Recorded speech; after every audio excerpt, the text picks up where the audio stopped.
Have you ever had the feeling that your life isn't real? Like it's all just an illusion? The story I'm about to share is about me and my family, and trust me, it's going to take you on one wild roller coaster ride.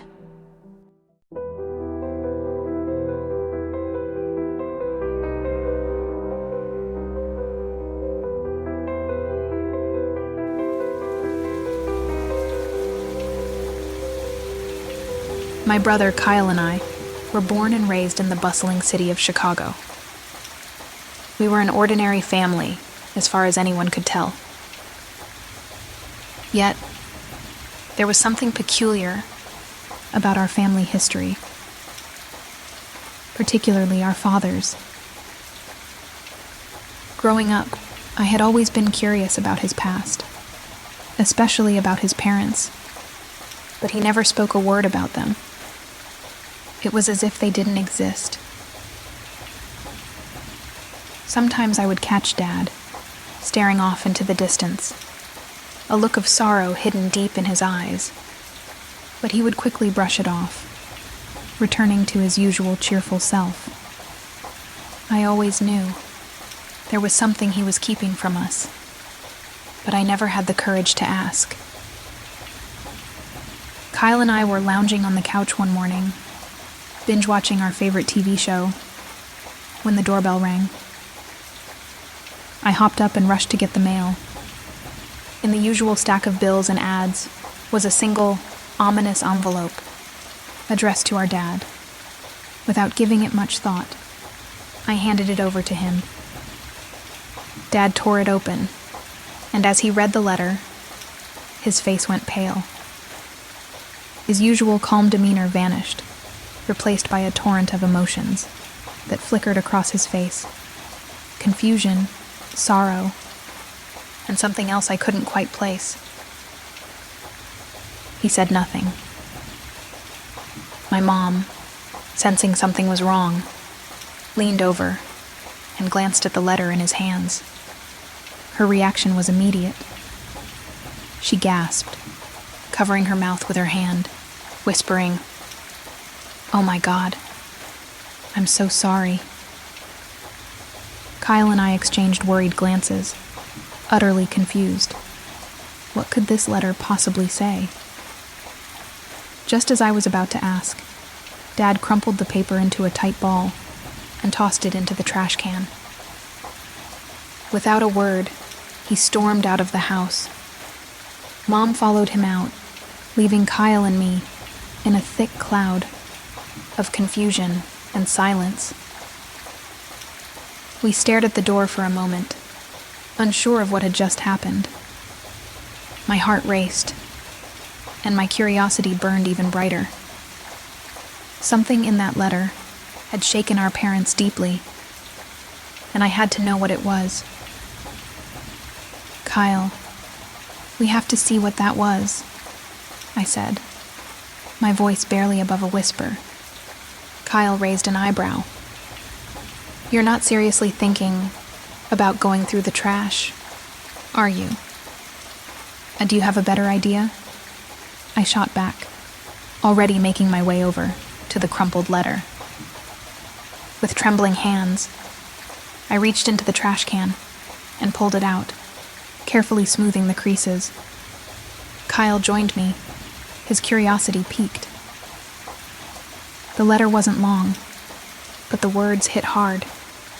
It was an official document, notifying Dad of an inheritance. Our grandfather, someone we hadn't even known was still alive, had passed away. Dad had inherited his father's home, a large estate located in some remote area of Ohio. I looked up at Kyle, wide-eyed. "Our grandfather," I said, stunned. "I didn't even know he was still alive," Kyle muttered, shaking his head. "This is huge." It felt surreal. We had never known our dad's parents. He had never spoken about them. And here we were, reading about a house we had no clue existed, left behind by a man we never knew. We have to go, I said suddenly. Go? To Ohio? Kyle replied, eyes wide with disbelief. Are you serious? Dead serious, I said. There's something about this. We've spent our whole lives not knowing anything about Dad's family. This is our chance to find out. After a moment's hesitation, Kyle nodded. All right, let's do it. That evening, after our parents returned home, both looking eerily composed, we made up a story about going on a camping trip. Kyle and I were frequent campers, so they didn't question it. The next morning, we booked a flight to Ohio and rented a car to find the property. It was a long drive through increasingly desolate roads, but eventually, we found it. The house was massive, an old 2-story building with a large lake glistening behind it. The place looked abandoned, the paint peeling off the walls, the windows caked with dust. There wasn't another house in sight. It was just us and this eerie, decrepit home. We entered the house, and the air was heavy with dust and the distinct odor of rot. The wooden floor groaned under our footsteps as we wandered through the shadowy rooms. Old furniture was strewn around, blanketed in dust and webs. The entire place seemed trapped in time, as if it had been abandoned for decades. As we walked through the house, something caught my eye. A framed photograph, resting on a dusty shelf. I picked it up, wiping the grime away with my sleeve. It was a picture of a young couple standing with a small child. My breath caught in my throat. The child looked just like Dad when he was younger, and the woman, her face was weary, her eyes distant. Kyle, look at this, I whispered. Kyle stepped over, peering at the photograph. That's Dad, isn't it? He asked, his voice quiet. Yeah, I said, nodding slowly. And those must be his parents. The woman in the picture wore a gold ring that caught the light. I stared at her face, trying to piece together the fragments of my dad's past. Why had he never told us about them? As the evening wore on, we cleaned up a little and made a small area to sleep. We decided we would explore more in the morning. After a quick snack, we decided to call it a night. I fell asleep quickly, but a few hours later, I was jolted awake by a strange noise coming from upstairs. At first, I thought it was just the old house settling, but the sound was persistent. A soft creaking, like footsteps. I glanced over at Kyle, still fast asleep. Not wanting to wake him, I grabbed a flashlight and decided to investigate. The house was deathly silent as I crept up the stairs. The noise seemed to be coming from one of the rooms, at the end of the hall. I reached the door and pushed it open slowly. The room was cold and smelled of something rotten, like it hadn't been aired out in years. I swept the flashlight around the room. Nothing seemed out of place, just old furniture and dusty curtains, swaying slightly in the breeze. And then, just as I turned to leave, I heard it again. A soft, muffled sound, like someone crying. My heart pounded in my chest as I swung the flashlight around. That's when I saw her. In the far corner of the room, huddled on the floor, was a woman. Her face was hidden behind her knees, and she was wearing a long, tattered gown, yellowed with age. My heart stopped when I saw the gold ring on her finger, the same one from the photograph. I froze. I was unable to move or speak. Then the woman began to weep softly. Her thin body was trembling. My entire body was paralyzed with fear. I opened my mouth to scream, but no sound came out. I felt a cold hand grab my shoulder, and I nearly jumped out of my skin. "Are you okay?" Kyle whispered, standing beside me. He must have followed me upstairs. I pointed toward the corner, where the woman had been. But when we both looked, she was gone. The room was empty. My heart was racing, and my palms was sweating. "I swear she was right there," I said, while my voice was shaking. Kyle raised an eyebrow while he looks at me. "You're just tired. You probably imagined it. Let's get out of here." I didn't argue. Maybe he was right. Maybe I had just imagined the whole thing. But deep down, I knew what I had seen. We went back downstairs, but I couldn't shake the feeling of being watched. I lay awake, staring at the ceiling, my mind racing. And then, just as I was starting to drift off, I heard a soft knock. At first, I thought I had imagined it, but then it came again. A gentle tapping on the window. So I sat up slowly and turned to look at the window, and there she was, the same woman. She was looking at me, while her cheek was pressed against the glass. She smiled and then raised her hand, the one with the gold ring, and tapped on the glass again. I screamed in panic, loud enough to wake Kyle, so he bolted upright, his eyes wide with fear. "What's wrong?" he shouted. I pointed at the window, but the woman was gone again. Kyle rushed over and pulled back the curtain. There was nothing outside but the dark, still night. "I swear, Kyle, I saw her," I said, my voice trembling. "It's her, the woman from the photo. She's here." Kyle was about to tell me. I was imagining things again, but then we both heard it. A low, chilling laugh, echoing through the room. Without another word, we grabbed our things and bolted out of the house.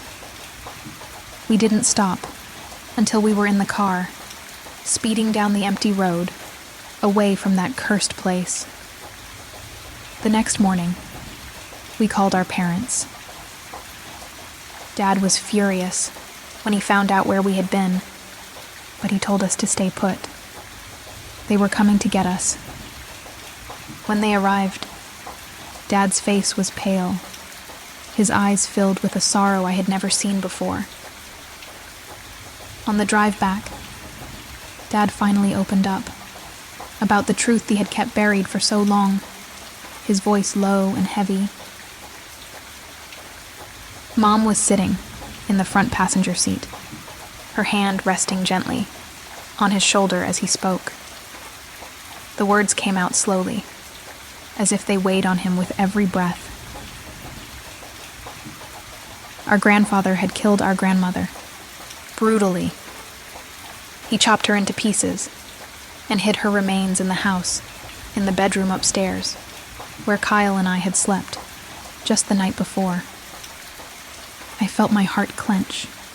I could hardly believe what I was hearing. My dad had witnessed the entire murder as a child. Our grandfather was arrested and spent the rest of his days in prison, while Dad was placed and grew up in foster care. I sat stunned in silence, trying to make sense of it all. My mind raced with so many questions.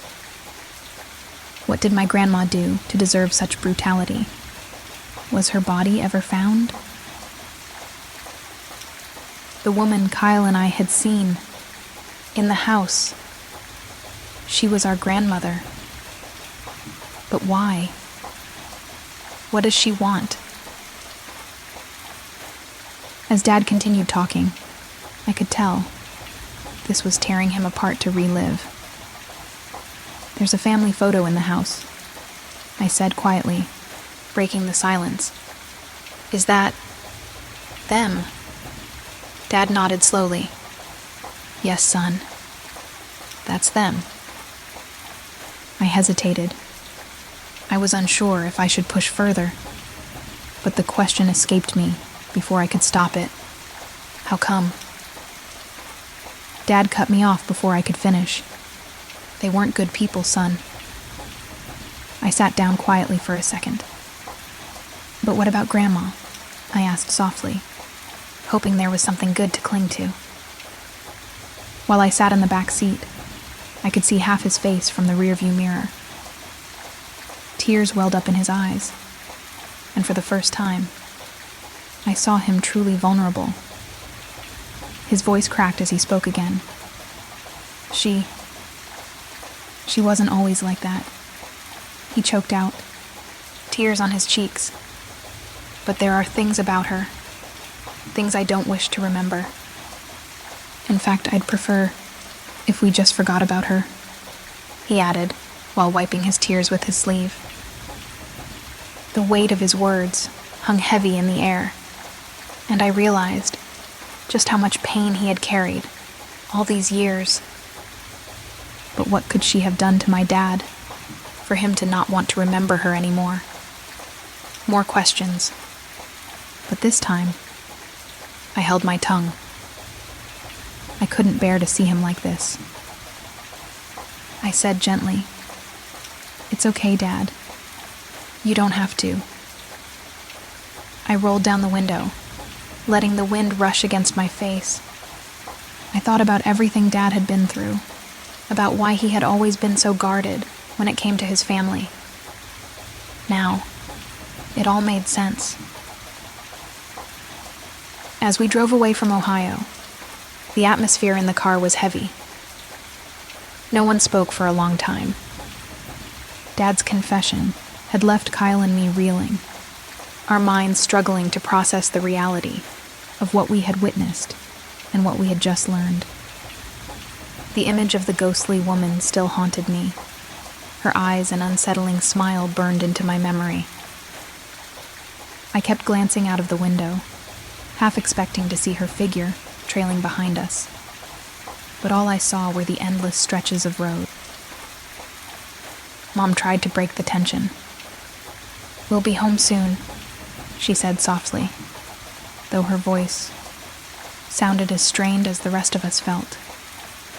Kyle was unusually quiet, staring straight ahead. He hadn't said much since we left the house. I could tell he was trying to make sense of everything, just like I was. But there was something off about him. His silence felt different, heavier, as if something more was bothering him. When we finally pulled up to our house in Chicago, I felt a strange sense of relief. Being back in familiar surroundings somehow made the nightmare we'd experienced in Ohio feel distant. But even as I stepped inside our home, I couldn't shake the lingering feeling that something wasn't right. That night, after unpacking, I lay in bed, staring at the ceiling, trying to let sleep take me. My thoughts kept circling back to Ohio, to that house, and to our grandmother. What if she was still there? What if she had followed us? Then suddenly, I heard a soft knock on my bedroom door. I was startled. I got up from lying on the bed. "Come in," I called out, assuming it was Kyle or Mom. The door creaked open, and Kyle stepped inside. He looked pale, his face drawn and expressionless. "Kyle, you okay?" I asked, my voice a whisper in the dark. He didn't answer right away. Instead, he stood there, staring at me. Something was wrong. My stomach knotted with unease. "What's going on?" I asked again, more urgently this time. Then, finally, Kyle spoke, but his voice didn't sound like his own. It was cold, distant, almost hollow. "She's not gone," he whispered. "She's still with us." The hair on the back of my neck stood up. "What are you on about?" I asked quietly, my voice trembling. Kyle stepped closer, and I noticed something glinting in the dim light. My heart skipped a beat when I saw it. A gold ring. The same gold ring we had seen in the photograph. The same one the ghostly woman had worn. A wave of dread hit me. "Kyle, where did you get that?" He raised his hand, staring at the ring, as if seeing it for the first time. His eyes widened, and for a brief moment, I saw fear flicker across his face. I don't know," he stammered. "I woke up, and it was just there." I jumped out of bed, my heart racing. "Take it off, Kyle. Take it off now." Kyle grabbed at the ring, pulling at it desperately, but it wouldn't budge. His face twisted in panic as he yanked harder, but the ring seemed to tighten around his finger, almost like it was a part of him now.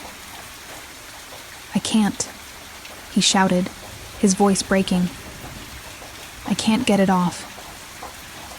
Kyle, we have to go," I plead while grabbing his arm and pulling him toward the door. But he was frozen, his eyes locked on the ring, his entire body shaking uncontrollably. And then I heard it, a soft, familiar knock. It wasn't coming from the door. It was coming from the window. I turned while my heart was pounding, and there she was. The same woman, standing just outside the window, her pale face pressed against the glass, and her eyes staring straight at me while smiling. She raised her hand, the hand with the gold ring. Then she tapped softly on the window once more. Kyle screamed.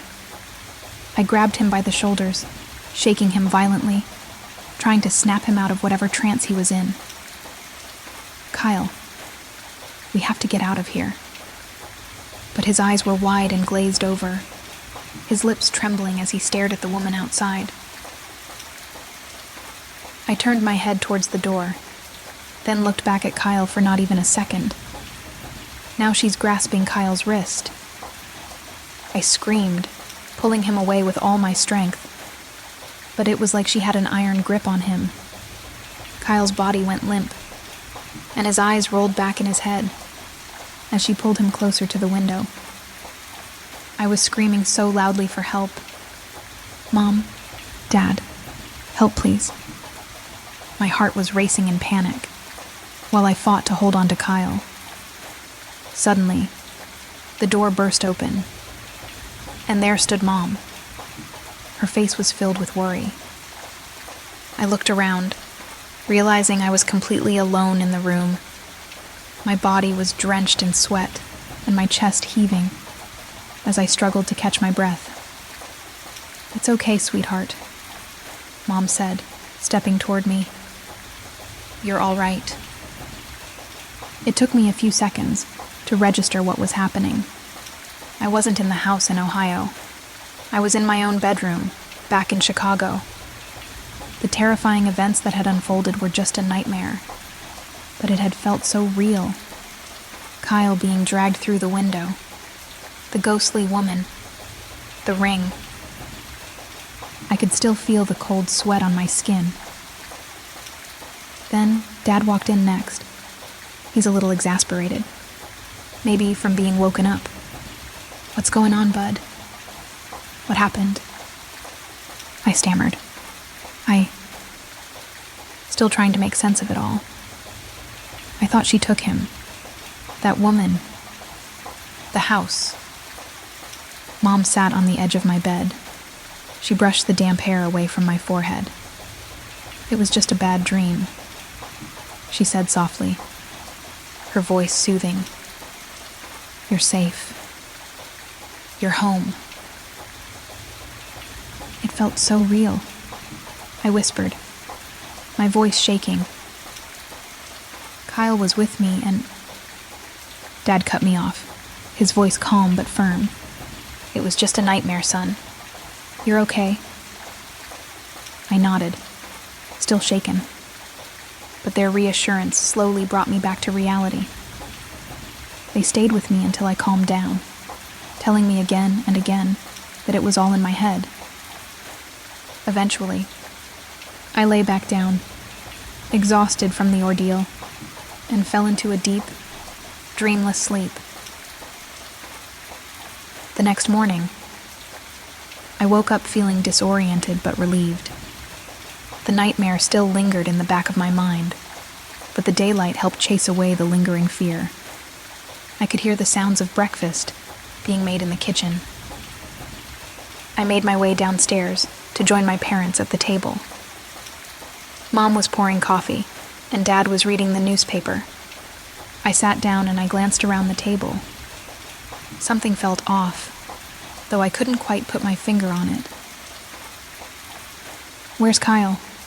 I asked casually, looking toward the kitchen, as if he might walk in any moment. Mom froze mid-pour, her brow furrowing in confusion. She slowly turned to face me, her eyes narrowing slightly. "Who's Kyle?" she asked. My stomach dropped. I stared at her, waiting for her to laugh, to tell me she was joking. But she didn't. Her expression remained blank, as if the name meant nothing to her. "Kyle," I repeated, my voice faltering. "My brother. Your son." Dad lowered his newspaper, just below his eyes. He glanced at me. "What are you talking about?" he said. "You don't have a brother." The room seemed to spin around me. My heart pounded in my chest, and I felt a cold wave of panic wash over me. "What do you mean I don't have a brother?" "Kyle, we were just... last night. He was..." Mom and Dad exchanged worried glances, their confusion deepening. It was as if Kyle had never existed, as if everything I remembered was a lie. I sat there, my mind racing, trying to understand what was happening. Was this another nightmare? Or had something far more terrifying happened?